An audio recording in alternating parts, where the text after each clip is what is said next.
E3 is dead. Yeah, I know you probably heard that one before, like Disney is dead, or Google is dead, or Blizzard is dead, or YouTube and Twitter, etc.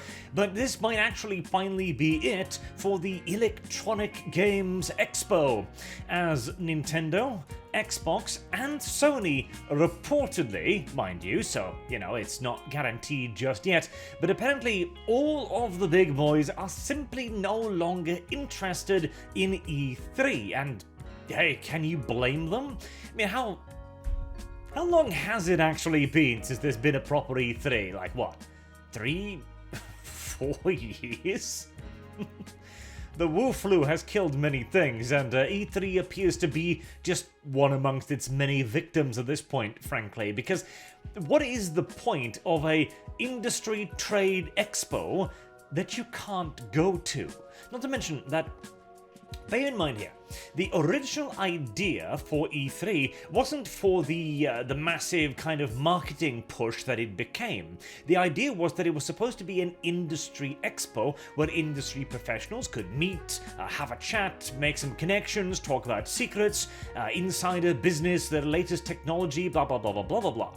And eventually, as gaming became a straight-up cultural thing, and this was during the good years as well, where everyone was just incredibly optimistic. Everyone just loved video games because it was a entertainment platform for a very niche, very small, very dedicated fan group. Oh god, I miss those days.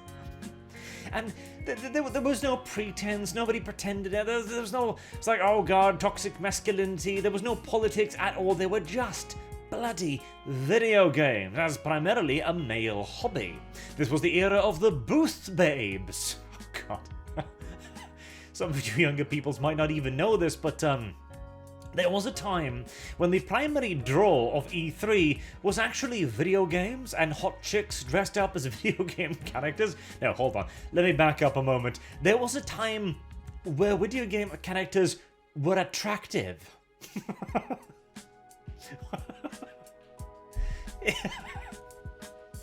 We have fallen far, let's just leave it at that, but of course over the years it transitioned away from being an industry event over to being a bit of a marketing event and over to being a bit of a virtue signaling event, to being a, oh, you gotta drop your new video game title at E3 because all of the gaming journalists will be there to cover it, because back in the day, of course, publicity was very difficult to get at. Your only real chance at getting to the consumer was via magazines or a handful of dominant websites, or, well, the journalists who worked for aforementioned magazines or a handful of websites. Other than that, you had no way to directly interfere with the customer, which is of course one of the primary reasons why E3 is dead. Well, the fact that a trade show has gone 3 to 4 years without a trade show is another major contributing factor.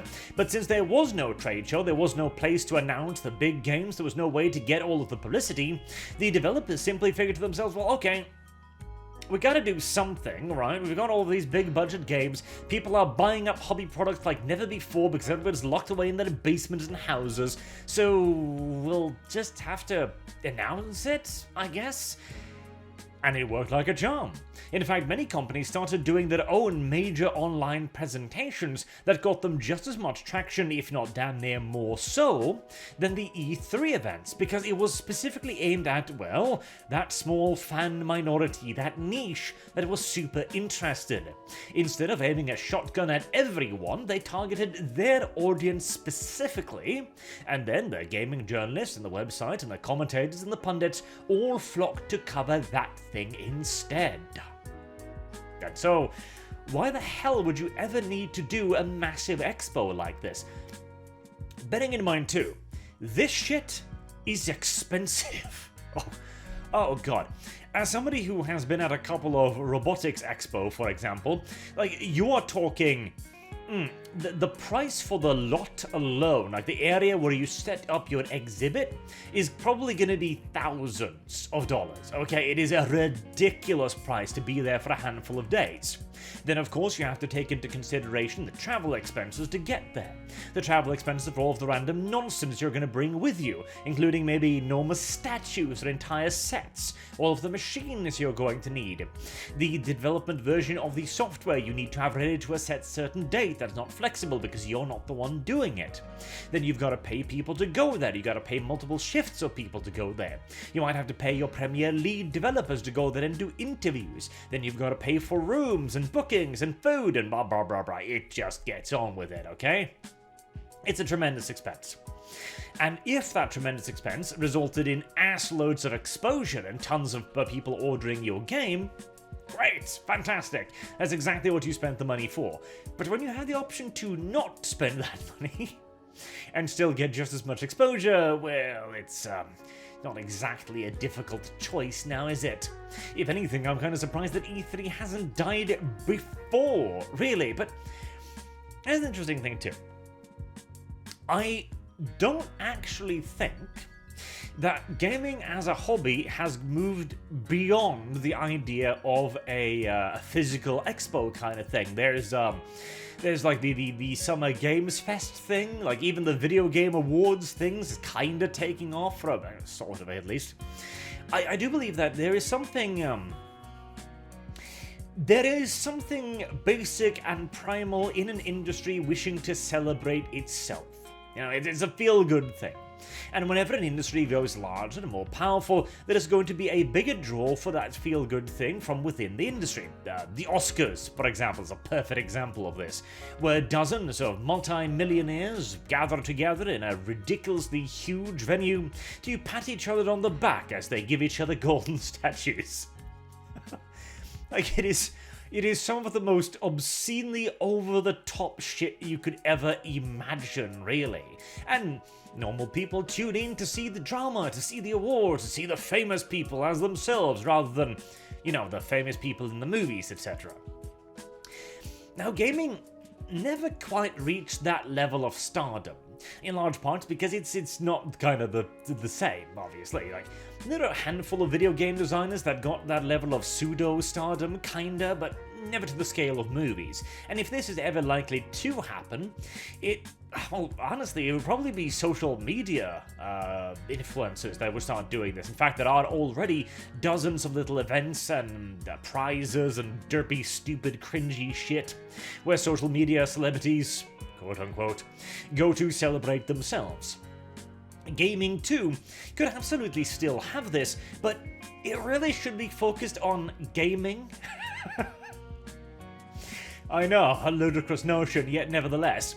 I swear to God, if somebody brought back E3 from yesteryears, and it was focused entirely on the games, it's got people talking about games, it's got people talking about gaming culture, it has hot women in skimpy clothing, hell, it has hot men in skimpy clothing too, for those interested in that. I ain't discriminating on that basis. I find that most humans of either gender like attractive people of the opposite sex, or sometimes even the same sex. But if you do that, I think people would still go to it. I mean, hell, the main reason why E3 became the big success it was because it moved away from being an industry event over to a consumer event, a celebration event. And why shouldn't gaming celebrate itself, huh? At least a little bit. It's an awesome hobby. More people should get into it. Well, actually, I don't know about that, but you get my general drift, don't you? But again, it can't be this, because E3 became very corporate, and hey, corporate in and of itself isn't necessarily even bad, but when corporate in the modern day context means woke, it gets awfully cringy awfully quickly. Where the focus isn't really on the games, it is the context of the politics around the game. It is an opportunity to virtue signal. Hell, shutting down for 4 years over the Wu flu turned out to be the biggest and most expensive virtue signal E3 ever committed to. And yeah, there's probably a good ideal that it is good and dead. So that something can hopefully maybe rise from his ashes in the future, as the pendulum once again continues its swing towards, well, sanity. Hopefully we'll have a good long period again where things will be normal, and then we can fight this battle all over again, but in the other direction. The future is bright indeed, and luckily E3 will probably not be there to see it. Until next time, I've been Arch. Thank you all very much for watching, and I hope to see you all again soon with more happy news and mortuaries of things that frankly have survived for longer than they deserved to. Have a good day.